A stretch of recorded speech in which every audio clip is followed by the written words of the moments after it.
Donc pour vous, la Donc, différence entre une NDE et un voyage astral, c'est le fait que pendant votre sommeil, c'est le retour au Oui, corps c'est le retour au corps qui est quand même plus violent. difficile, qui est plus violent, exactement. Donc, il est possible que finalement, le départ soit un peu comme un voyage astral, finalement. La différence qu'il y a, c'est que du coup, comme par exemple ma grand-mère, qui elle est capable de visualiser la lumière et de se projeter dans la lumière et d'aller là où elle veut. En fait, elle passe par les systèmes électriques, c'est très bizarre, je sais. Ah, mais la lumière oui, électrique. oui, elle Je passe pensais par que les la réseaux lumière, électriques. Non, cette elle fameuse passe... lumière blanche que tout le monde, Alors, pendant une NDE ou une EMI, est censé voir. Vous voyez ce que je veux dire? Non, ça c'est vraiment le voyage astral. En fait, c'est comme ça qu'elle l'interprète. Ah, ok.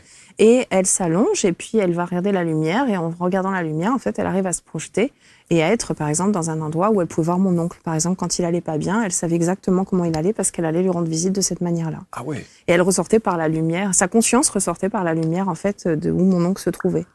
Et quand elle me racontait ça, moi, je trouvais ça incroyable. Mais du coup, j'ai voulu le tester. Bien sûr. Sauf que, bon, elle m'a un petit peu refroidi. Je me rappelle toujours un jour, j'étais à côté d'elle, j'étais en mode, je vais y arriver, je vais y arriver.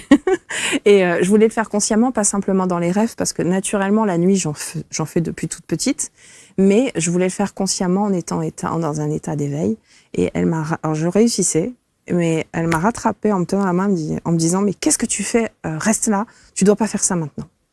Et donc moi, j'écoute ma grand-mère. Donc j'ai laissé ça un peu de côté un moment. Et pas de pourquoi?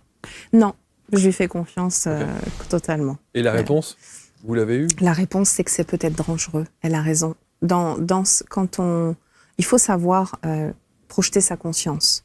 Sinon, on peut faire ce qu'on appelle une déconnexion et finalement être à même d'attirer des choses de manière un peu, comme magnétique, des choses un peu plus sombres ou un peu, voilà.